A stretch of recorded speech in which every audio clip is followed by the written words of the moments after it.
원래 계획돼 있었는데 근데 다 못하니. 다음에 같이 얘들 다 등원하면 그때 하도록 하죠. 자, 하이카 88페이지 전압과 전류부터 다시 한번 설명하도록 하겠습니다. 자, 지난 시간에 배웠던 거 전압, 전류, 저항 세 가지 개념에 대해서 간단하게 정리하고 오늘 이제 본격적으로 배우기 시작한다고 했는데 다시 한번 정리해 보면 전류 세 가지 개념이 나오죠. 전류, 전압, 저항 또는 앞에 전기라는 말을 써서 전기전 이렇게 부르기도 합니다. 전류의 정의가 뭐였냐? 전류라고 하는 거는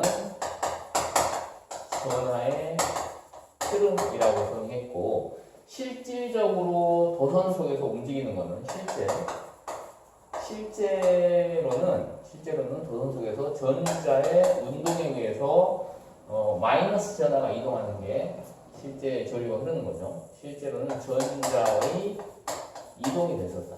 이 전자 이동 방향과 전류 방향은 서로 어떻게 됐었죠? 전자가 예를 들어서 오른쪽으로 이동한다. 그럼 우리가 전류가 어느 쪽으로 흘렀다라고 하는 거지? 반대 방향.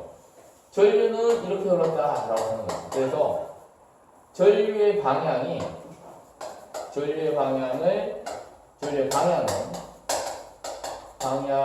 양전하의 방향으로 정의해가지고 마이너스 전하를 가진 전자 이동 방향과 전류 방향이 서로 반대가 되었다. 이렇게 알고 있으면 된다고 했죠. 전압의 정의는 뭐냐? 전압의 정의는 전류를 흐르게 하는 능력. 전류를 흐르게 하는 능력 이렇게 정의가 된다고 했고 이 전압을 만들어주는 게 바로 건전지죠. 건전지가 연결되면 전압이 생기고 그래서 전류가 흐르게 됩니다. 근데 좀 정확한 정의는 전압이 좀 정확한 정의라고 할 수 있는 것은 세 글자로 표현할 수 있습니다. 전, 위, 차. 전기적 위치 에너지의 차이라고 볼 수 있는데 이걸 우리가 물로 비유했을 때는 전압이라고 하는 것은 물의 높이 차. 뭔가 차이에 해당하는 게 전압이다라는 그런 느낌을 갖고 가야 되겠다. 그 다음에 저항의 정의는 뭐였는지 한번 얘기해 볼까요? 저항의 정의는 뭐였죠? 저항의 정의. 전류의 흐름을 그렇지. 전류의 흐름을 막는 모든 요인들. 전류의 흐름을 방해하는 모든 요인. 전류의 흐름을 방해하는 요인들을 저항이라고 한다고 했고 그러면 구체적으로 이 저항은 또 뭐냐? 도선 속에서 도선을 또 그려보면 도선이 이렇게 있고 도선은 원자로 구성되어 있을 테니까 원자 핵이 있고 플러스 전기를 띤 원자 핵이 있고 마이너스 전기를 띤 전자들이 있겠죠? 원자 핵은 이동하지 않고 전자들만 이동한다고 했죠? 전자들이 이렇게 이동하면서 뭔가 방해를 받는단 말이에요. 원자로부터 저항을 받아서 이렇게 진행하면서 충돌을 하게 돼요. 그래서 전자가 충돌하는 것 이런 것들을 저항이라고 보면 된다. 충돌을 많이 하면 저항이 큰 거고 충돌 없이 방해받는 것 없이 전자가 잘 이동할 수 있으면 저항이 작은 거다라고 할 수 있고 이 세 가지 관계에 대해서 이제 어떤 회로가 주어졌을 때 이 세 가지 관계를 잘 기술하면 이제 이 단원을 잘 공부하게 되는데 우선 이것들을 이제 표현을 할 때 전류 전압 저항을 표현할 때 간단하게 기호로 쓴다고 했죠. 전류라는 이 글자를 대신하는 기호, 전압이라는 글자를 대신하는 기호, 저항이라는 이 글자를 대신하는 기호, 간단하게 알파벳 한 글자로 표시하는데 전류는 기호 어떻게 표시하죠? 전류를 표현하는 기호 어떻게 되죠? 그래서 I로 표현한다고 했죠. 왜 I로 표현한다고 했는지 혹시 기억납니까?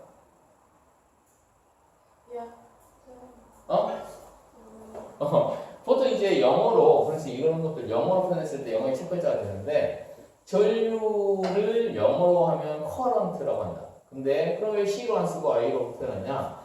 전류의 세기를 표현할 때 세기를 뜻하는 게 intensity라고 하는데 그거의 약자였다. 전류의 세기를 뜻하는 첫 글자 I를 표현한다 라고 하는 거고 전류라는 글자 대신에 이렇게 하나의 기호로 표현한다는 얘기입니다.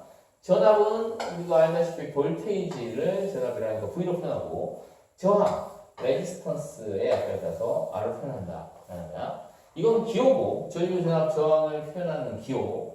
그래서 이제 전류전압 저항 세 가지의 관계를 표현할 때 저렇게 한글로 다 쓰지 않고 간단하게 이 알파벳 세 글자로 표현한단 말이야.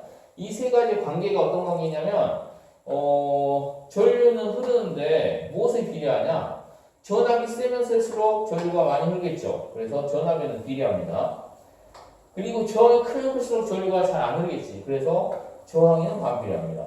이걸 등식으로 바꿔서 이렇게 써주면 이게 이 세 가지의 관계를 나타낸 식이 됩니다. I는 R분의 V.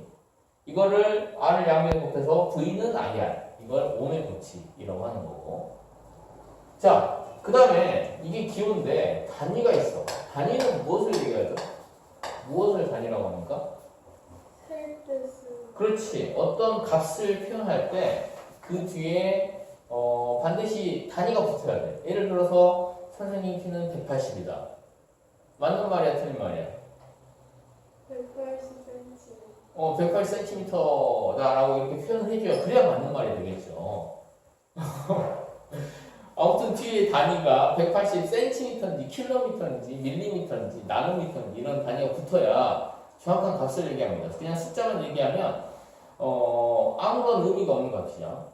질량이 80이다, 90이다 이렇게 말했을 때 이게 80g이라는 건지 80mg이라는 건지 80나노g이라는 건지 80kg이라는 건지 이거 알 수 없으니까 뒤에 반드시 단위가 붙어야 되는데 전류를 나타내는 단위, 기본 단위가 어떻게 되냐면 이렇게 쓰고 단위는 항상 거의 대부분 고유한 명칭이 있습니다. 거의 과학자 이론에서 따온 건데 이걸 뭐라고 읽을까요?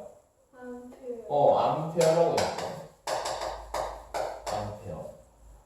전압은 기호랑 단위를 쓸 때는 똑같습니다. 하지만 고유한 명칭이 있죠. 뭐라고 부르면 될까 이거를? 볼트라고 부르습니다. 그 다음에 저항을 나타내는 기호, 이거는 그리스 문자, 오메가의 대문자 이렇게 쓰고 읽을 때는 옴이라고 읽는다. 이건 전부 다 과학자 이론에서 따온 거다라는 거야.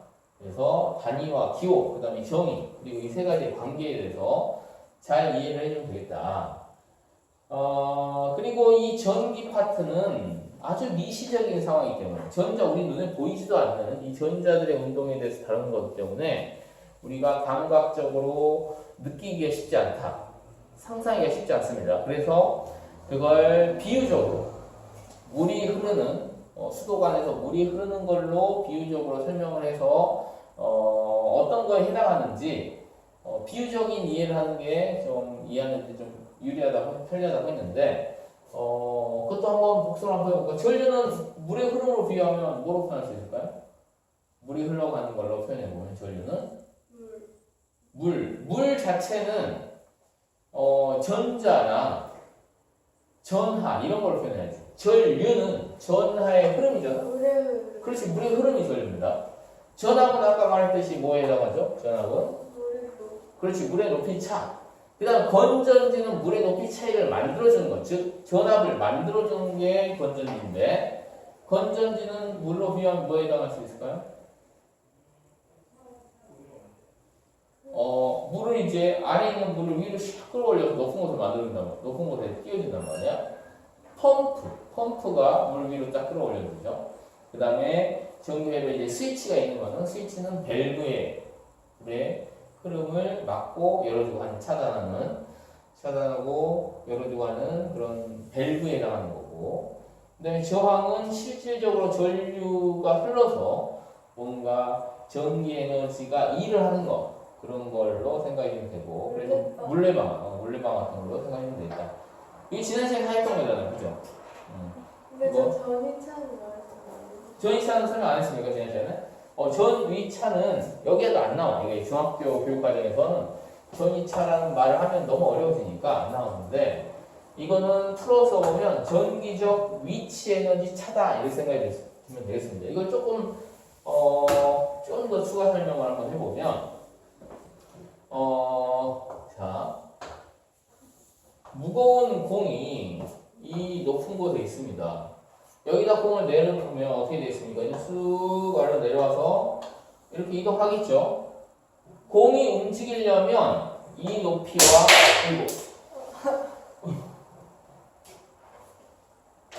공이 이렇게 이동하려면 이 지점에 공의 중력에 의한 위치 에너지와 여기에 중력에 의한 위치 에너지의 이 차이가 있어야지, 이 높이 차이가 있어야지 공이 이동할 수 있을 거 아니야? 마찬가지야. 전자가 이동하려면, 전자가 뭔가 이동하려면 전기적 위치 에너지 차이가 있어야지 이동할 수 있다는 얘기야. 전기적 위치 에너지 차이가 높은 곳에서 낮은 곳으로 이동하는데, 실질적으로 이제 플러스 극의 전기적 위치 에너지가 높은 상태입니다. 건전지의 플러스 극의 전기적 위치 에너지 높고, 건전지의 마이너스 극의 전기적 위치 에너지가 낮은 상태야. 그러면 플러스 전기를 가진 양전하는 이렇게 이동합니다. 중력에서 질량하는 물체가 이렇게 쭉 떨어지듯이 양전하는 전기적 위치 에너지 높은 곳에서 낮은 곳으로 이렇게 쭉 이동한다. 이렇게 설명하는 게 이제 전류가 흐르는 걸 설명하는 거거든. 근데 이제 전자는 반대죠. 전자는 어디에서 어디로 이동하죠? 양전하 이동 방향과 전자 이동 방향이 서로 반대니까 여기에서 이렇게 이동하겠죠. 근데 우리가 전류라고 하는 거는 양전하 이동 방향을 기준으로 잡았으니까 전기적 위치 에너지가 높은 곳에서 낮은 곳으로 양전하가 자연스럽게 이동하더라. 즉, 이 전기적 위치 에너지 차이를 만들어주는 게 건전지고, 건전지가 전압을 형성한다. 즉, 전기적 위치 에너지를 형성한다. 이렇게 보면 되겠습니다.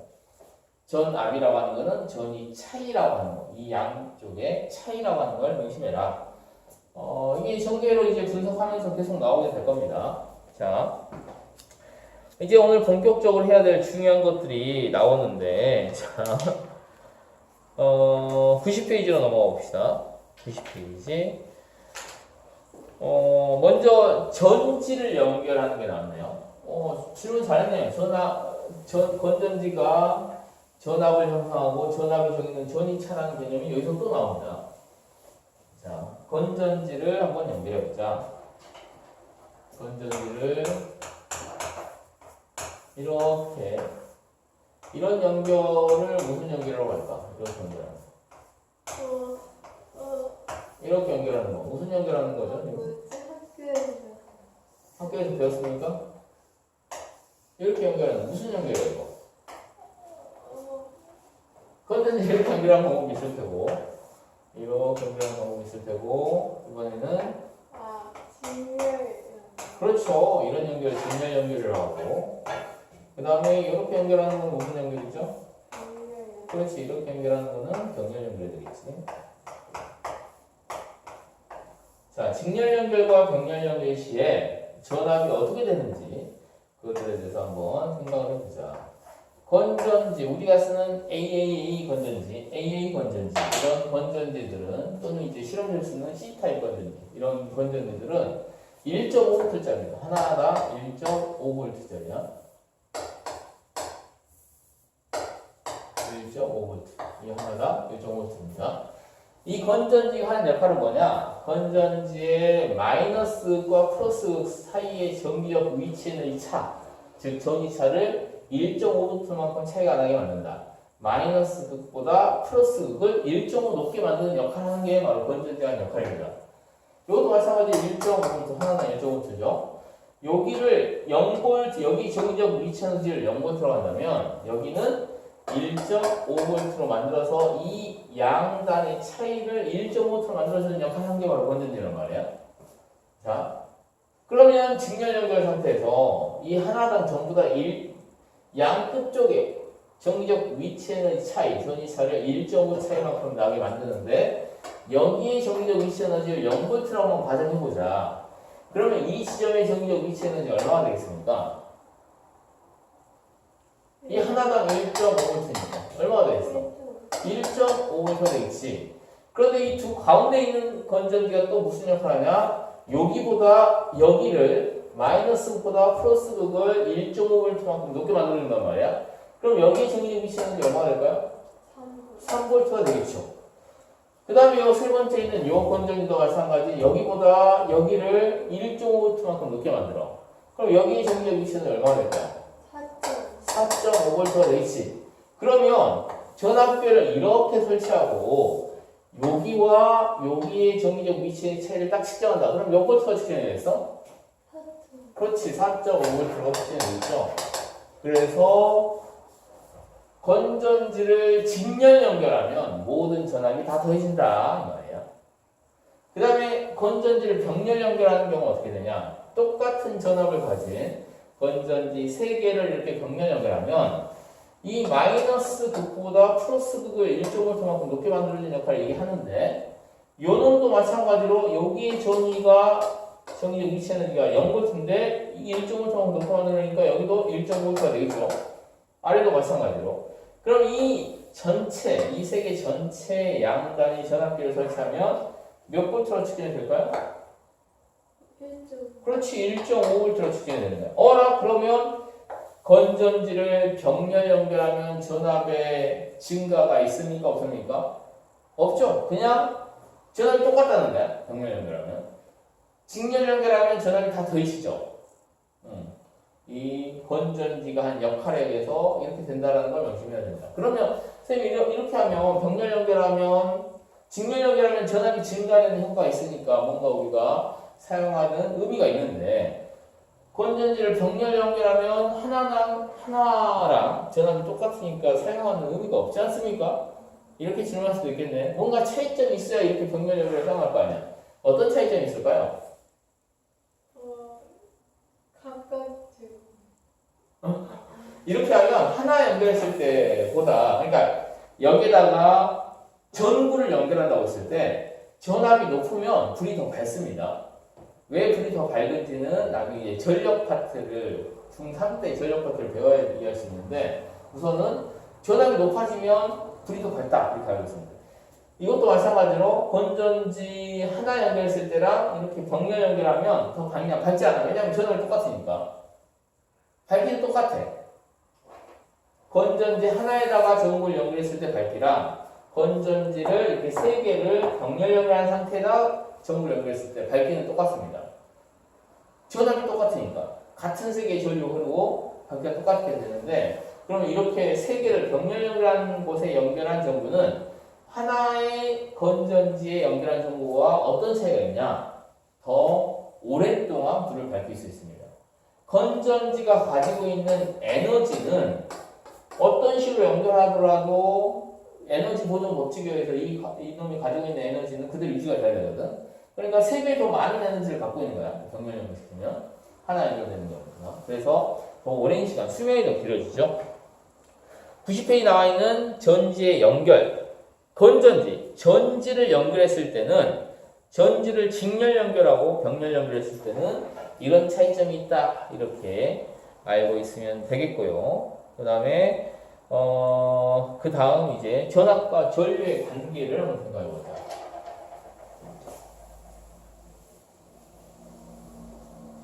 이번에는 저항체를 하나 준비합니다. 저항체를 하나 준비하고 저항을 표시할 때는 이렇게 표시를 합니다. 그리고 여기다가 이렇게 건전지 표시하는 방법은 짝대기가 길고 짧고 긴 쪽이 플러스극, 짧은 쪽이 마이너스극 이렇게 되죠. 이렇게 연결하고 여기 전류가 얼마 흐르는지 한번 측정해 놨어. 저항을 연결하고 전압을 연결해서 이 저항이 흐르는 전류가 얼마냐 이걸 측정해 봤단 말이야. 근데 무엇을 이제 변화시켜 주냐면 저항은 그대로 두고 저항은 고정된 상수값이다 라고 생각하면 되겠고 저항값을 일정히 유지하는 상태에서 전압을 서서히 변화시켜 가면서 전류가 어떻게 되는지 측정했단 말이야. 전압을 5V 전압을 걸어줬을 때 흐르는 전류가 예를 들어서 0.25mA가 흘렀다고 해보자. 전압을 2배로 높여줍니다. 전압을 10V로 증가시켜줬어. 그러면 전류가 얼마 흘렀을 것 같은 예상이 됩니까? 0.5mA. 실험을 직접 해보지 않아도 조현이는 바로바로 값을 정확히 측정할 수 있네요. 전압을 3배로 15V의 전압을 걸어줬어. 그랬더니 전류가 얼마 흘렀을 것으로 예상이 됩니까? 0.7. 0.75. 어떻게 실험을 안 해도 이렇게 척척 잘 알지? 15mA. 전압을 4배로 20V의 전압을 걸어줬어. 그럼 전류가 얼마 흘렀을 것으로 예상이 됩니까? 1mA의 전류가 흘렀을 것으로 예상이 되죠. 우리는 실험을 해보지 않아도 이렇게 잘 압니다. 전압을 이렇게 증가시켜줌에 따라서 전류 증가하더라. 그럼 이제 이걸 그래프로 표현해보는 거지. 전압을 변화시켜줬을 때 흐르는 전류가 어떻게 흐르냐? 흐르는 전류가 어떻게 됩니까? 전압을 5V, 10V, 15V, 20V 이렇게 쭉 증가시켜줌에 따라서 전류도 일정하게 증가하잖아요. 그죠? 그래서 걸어준 전압과 전류는 비례한다. 흐르는 전류라고 하는 것은 걸어준 전압을 세게 비례한다 라고 이렇게 말할 수 있어. 이게 바로 오음의 법칙입니다. 오음이라는 사람이 한 실험 이런 거야. 전압을 증가시켰을 때 전류가 어떻게 되냐? 전류가 비례하더라 라는 거지. 저기 비례 표시. 이렇게 표시하는 거. 무한대 표시해서 이게 무한대죠? 무한대 표시해서 요거 제가 있는 거. 이게 비례한다라는 거. A와 B는 비례한다. B가 점점 증가하면 A도 점점 증가한다. 이런 표시가 되겠죠? 반비례는 어떻게 표시할까? C가 점점 증가할수록 A가 점점 감소한다. 반비례의 표시는 반대로 해볼까? 이렇게 해볼까? 그게 아니라 비례 표시 하나밖에 없습니다. 표시는 비례 표시 하나밖에 없는데 아주 간단히 표시할 수 있죠. 예를 들어서 C가 점점 증가하는데 A가 점점 감소하는 상황을 그려주고 싶어. 그러면 비례 표시를 이렇게 놓고 역수를 수해주면 되겠지. 그러면 C분의 1에 비례한다는 거는 C에는 반비례한다는 거잖아요. 그래서 C가 점점 증가할수록 A가 점점 감소하니까 C가 점점 증가할수록 A가 점점 감소하는 이런 상황이죠. 그래서 반비례하는 것은 역수로 표현해줍니다. 이 비례 표시를 이용해서. 자, 이번에는 건전지를 그대로 두고, 이건 그냥 말로 설명해 볼게. 건전지를 그대로 두고 저항값을 점점점 증가시켜 봤어. 그러면 흐르는 전류는 점점 어떻게 될 것 같습니까? 전류 줄어들 것 같죠? 그래서 저항이 점점 증가하면 전류는 어떻게 될까? 점점 줄어들더라, 반비례하더라, 즉 이런 상황이 되는 거죠. 그래서 반비례하는 그래프를 그려보면 이렇게 되겠죠. 이 두 가지를 하나의 시로 표현하면 아까 적은 거와 똑같이 전류는 저항에는 반비례하고 전압에는 비례한다. 이거를 약간 변형시키면 V는 IR 이렇게 쓸 수 있고 이거를 오음의 법칙이라고 한다. 전기회로에서 매우 중요하고 기본적인 공식이 되겠습니다. 오음의 법칙. 아까 저것도 아이는 비례하는 것도 오해 법칙. 그렇죠. 오음이라는 사람이 직접 실험한 게 이런 거라는 거지. 직접 실험한 게 저항체를 주고 거기에다가 전압을 서서히 이렇게 증가시켜 봤어. 그랬더니 전류가 이렇게 증가했네. 그죠? 그래서 이 관계를 아는 거야. 근데 비례한다는 거 알았는데 앞에 뭔가 비례상수를 집어넣고 싶잖아. 등식을 쓰고 뭔가 비례상수를 집어넣고 싶단 말이야.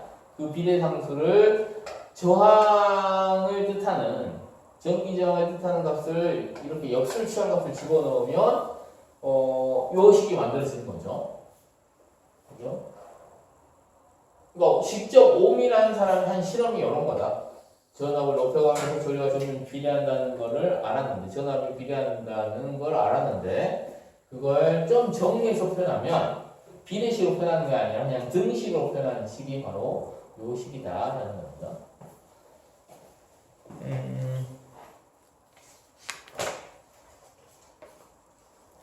그 다음에 이제 92페이지, 93페이지들이 나왔는데요.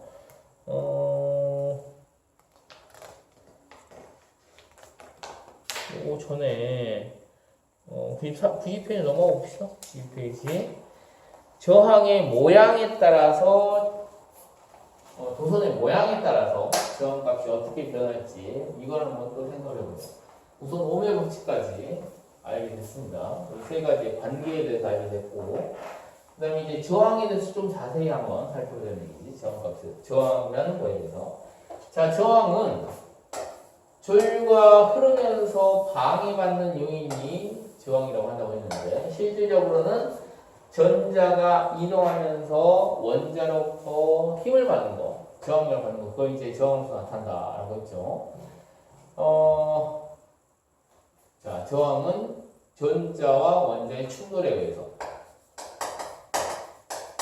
저항은 실질적으로 도선에서 움직이는 건 전자인데, 전자와 원자의 충돌에 의해 나타나는 현상이다라고 알고 있으면 되고, 이것도 이제 비유적으로 설명하면 전자가 눈에 안 보이니까 우리가 비유적으로 또 생각을 해줍니다. 어떻게 생각해 주냐면 이런 어떤 널빤지를 준비합니다.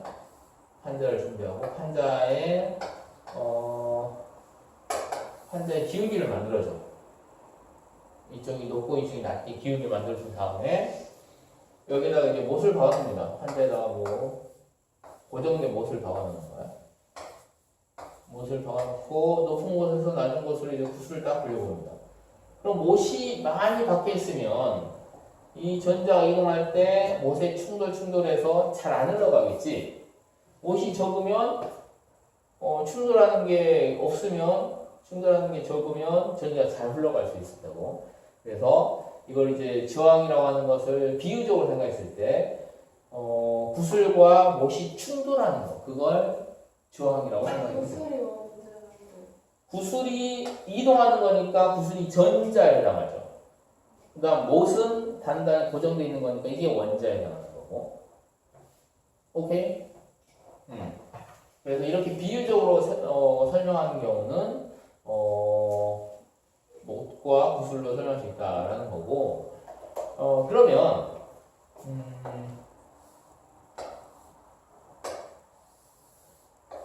저항체 모양이